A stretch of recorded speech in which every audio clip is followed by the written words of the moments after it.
Welcome, fellas. It's really, really good to be back here. I know you guys missed me. I missed you too. Although I have like some serious discussions I want to have with you guys.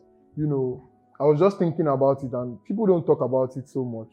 And I would like to bring it to you today. Well, for those of you that don't know me, I remain your humble host, Dennis Oyema, aka The Ugly. And today we'll be talking about the cons of the Jackpot syndrome. Let me elaborate on that. What is Jackpot syndrome? Jackpot is like the fact that a particular set of people in a particular country are migrating to other parts of the world in search of greener pastures.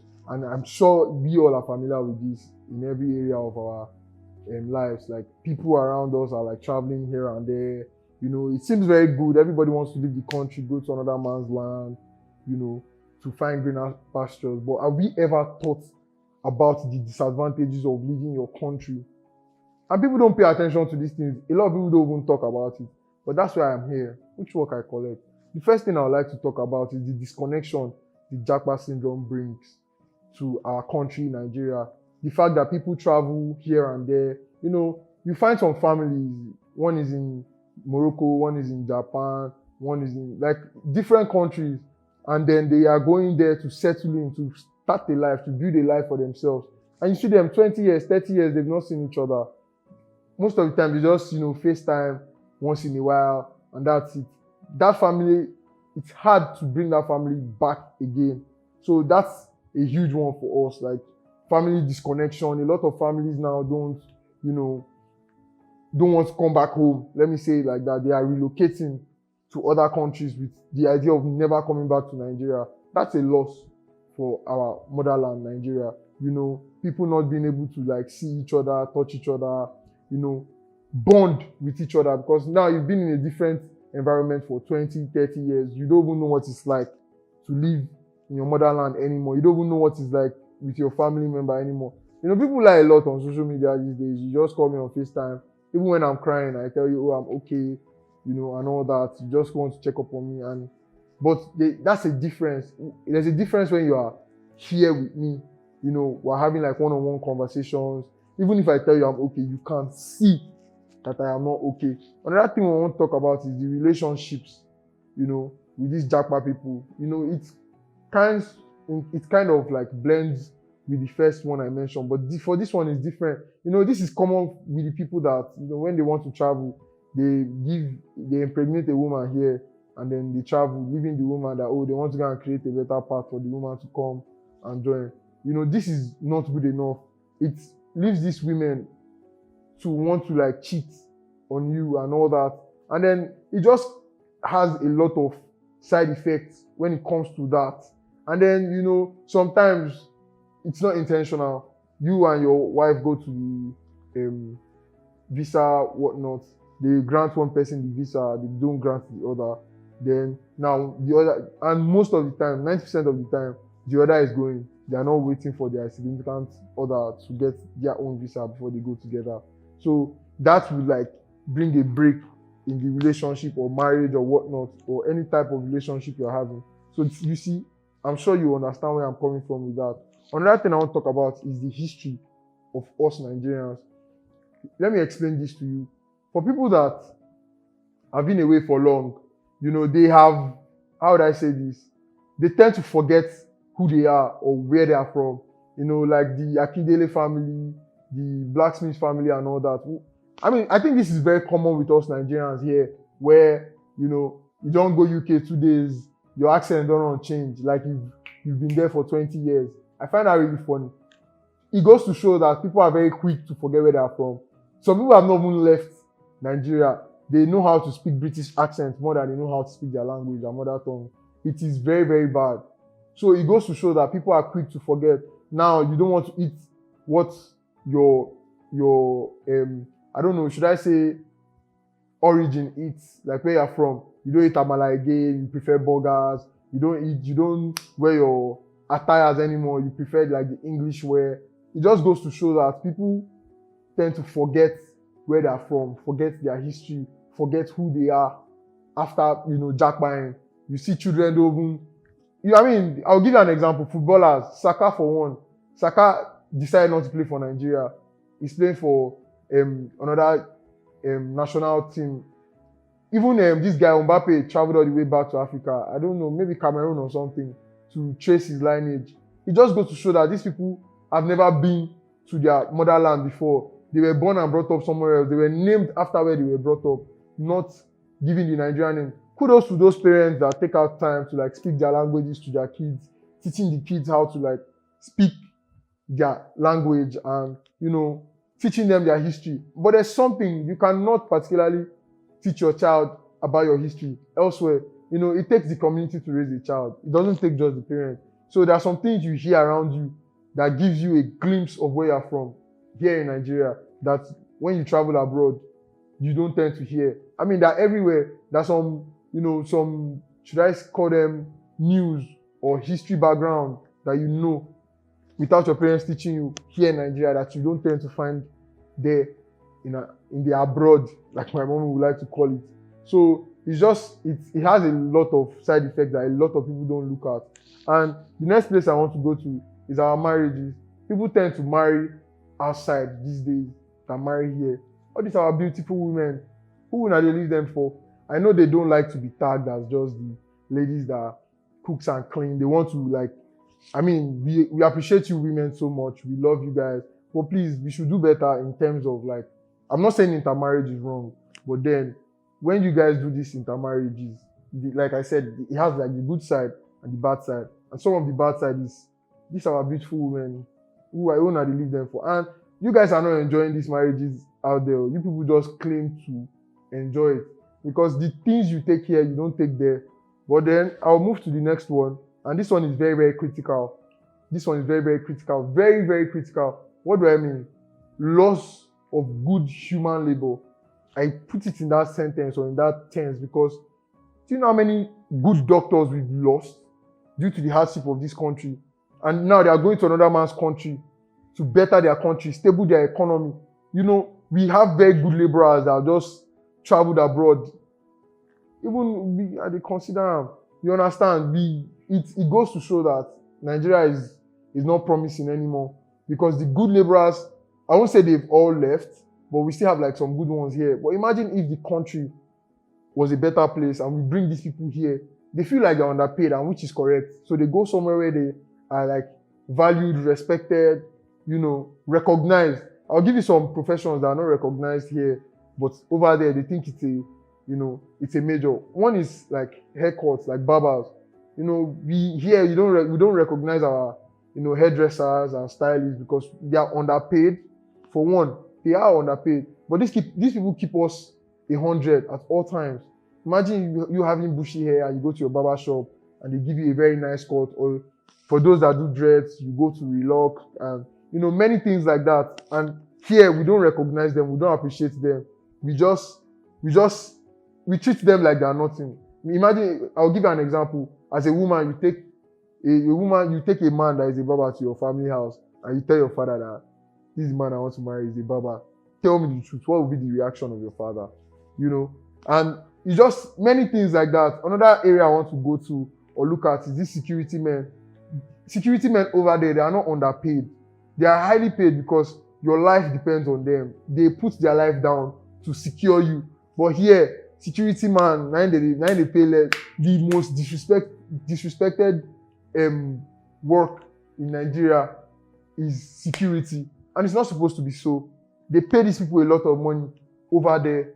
And that's why you see them, every opportunity they get, they want to go there. Because these people lay down their life to protect you. You know, when I say security, I'll add the police officers too. You see the police officers always angry, frustrated on the road because they are underpaid. Sometimes they don't pay them. Have you seen when these people sleep? They sleep like... I needed a breather for that one. Our security personnel are being treated like trash. Check the police officers, check the soldiers. These people live below the standards of living. Trust me, it's not supposed to be so. So every opportunity they get, they want to go and serve another man's country rather than serving theirs, you know. And I feel like this is for the government to look into and do better because we keep losing these people day in, day out. I mean, have you gone to the airport recently?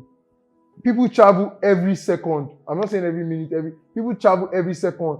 If you see the queue, Now the airport is the Lagos State New Market where everybody just goes. Some people say don't get passport, they don't get anything. They just maybe they feel just throw them for back of plane.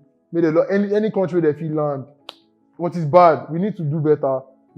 That's one of the jackpot syndrome. Another thing I'm going to talk about is the fact that a lot of people do more here and then they do less there. Or let me break it down for you. There are a lot of things we cannot do here as Nigerians that when we go there, we do it. So things like you washing dead body, packing snow, being a chauffeur, cleaner, and all that. We do a lot of things that we cannot do here, there. So imagine doing those things that you do there, here. We'll have a better economy. We'll have a better country. You throw away your pride when you're leaving Nigeria to go and hustle. I mean, it's crazy to the point that people sell their properties, sell their houses, cars, and all that, only to go and become a houseless person in another man's land. It's just very crazy. And I mean, I can't blame these people. I'm just talking about the fact that people leave their stable living to go somewhere else to start afresh. And you can't blame them. Another thing I want to talk about here is the shame of coming back. A lot of people are tired there. They don't know how to come back. They sold their properties here, sold everything they had, and they went there and things are not working out for them, but they cannot just come back. They cannot because they don't want to be laughed at, they don't want to be the laughing stock of town. Let's not even go abroad. Here in Nigeria, when you leave your village and come to Lagos, the people, your villagers don't expect you to come back with a polythene bag. They want you to bring, dry flashy cars back. And this alone has made a lot of people in Lagos not go back home for years. Not talk of when you travel abroad. It's the expectations is too high. Please let's take it easy on these people because I know some people that immediately they got there 2 days later, family don't they show problems come like you need financial assistance. Let's give these people a break. I don't know who told us that it's when they go there they just pick money from the ground. They actually work there, But like I'm just talking about the cons of traveling abroad. Abroad is not what you think it is. Yes, they have a very working system. They have a favorable weather. Not all the time though, because it can get too cold and too hot. But I mean, when it comes to economy, they have a stable economy, a system that works for everybody. Everybody is considered a human being. They put the lives of their citizens first before any other thing. I can't say the same for Nigeria, and that alone is enough to want to travel out of the country. Because if you check, they have a road for the disabled, they have a system to teach the blind and the deaf and dumb. None of that happens here.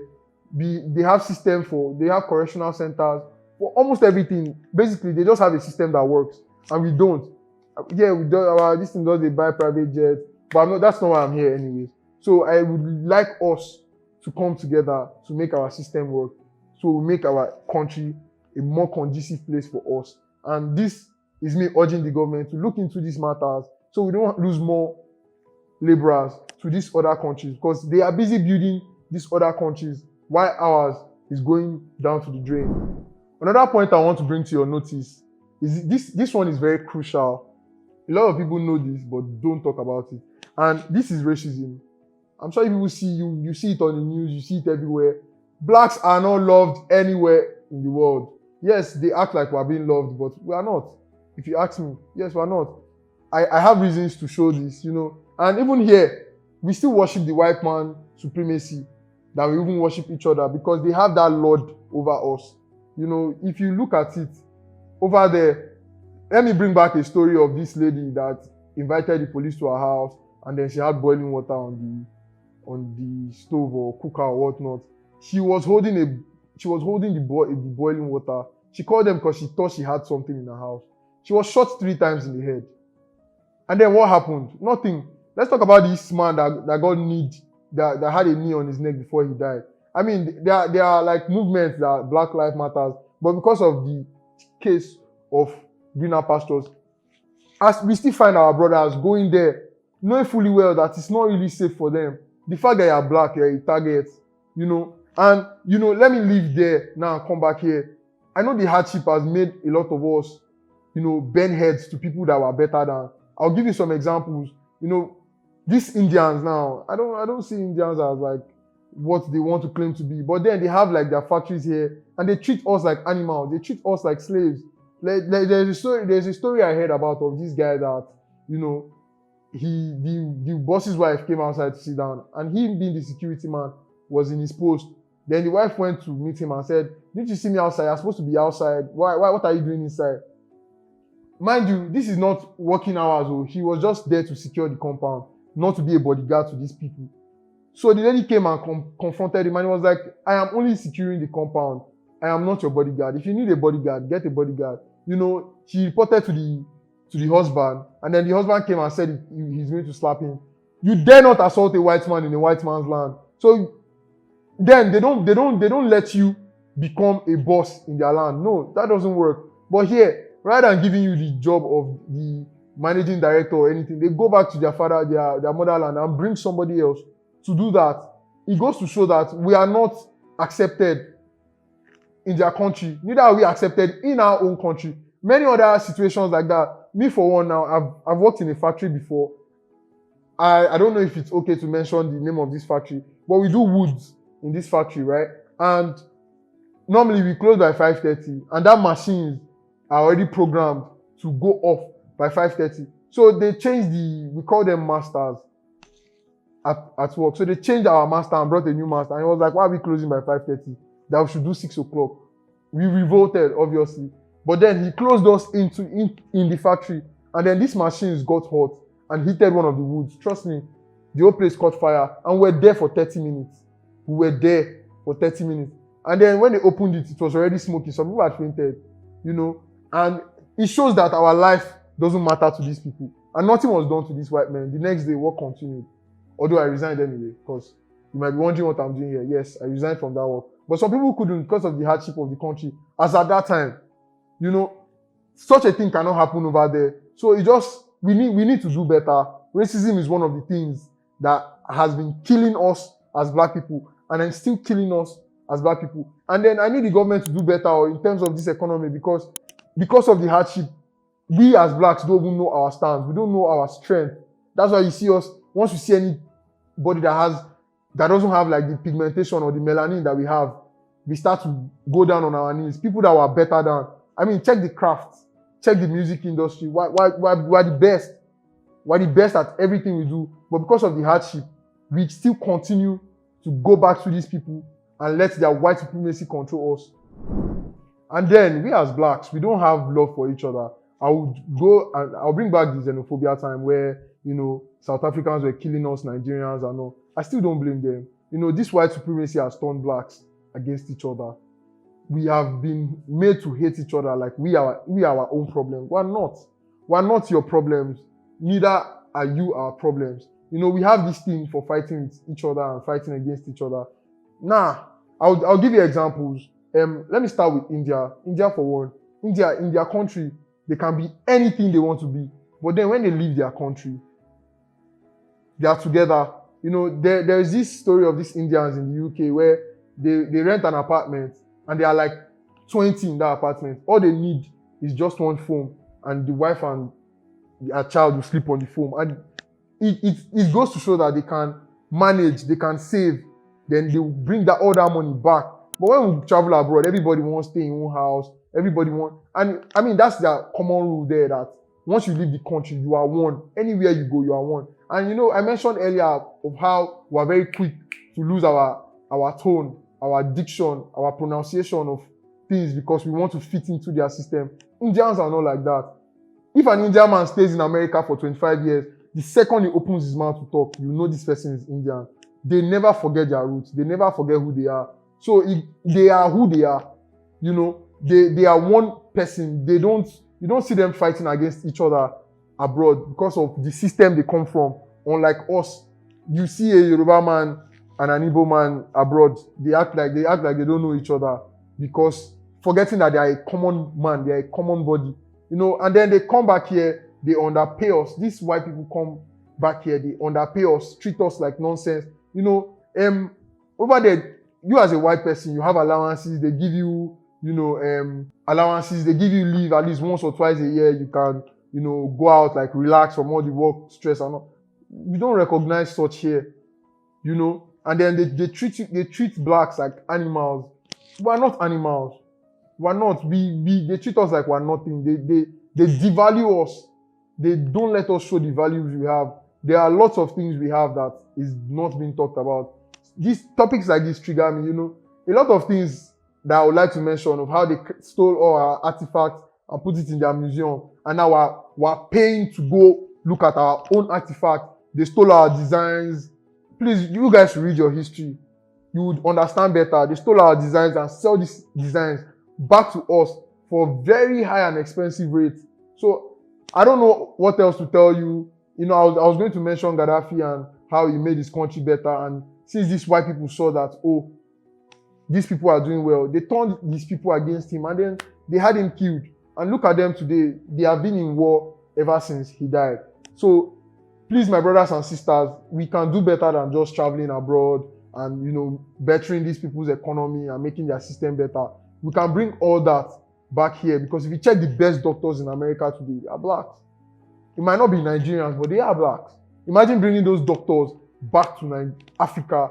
Africa will be a better place. And the pictures they have of us here in Africa is that we're all poor. We're not all poor. They still see us like we live in the zoo. They made a cartoon called Tarzan. Although the pigment on Tarzan's body is white, but then that clearly shows that that's how they see us. They see us as humans that talk to animals. Like, I can just go and tell lion how far, and a lion will reply, I did.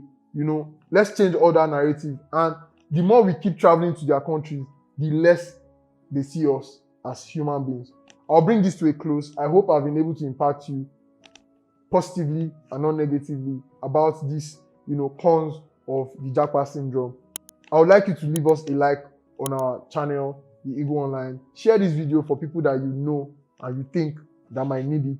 And then subscribe so you get information like this and many more on our platform. Follow us on all social media platforms as well, because we are there to entertain you and give you news updates.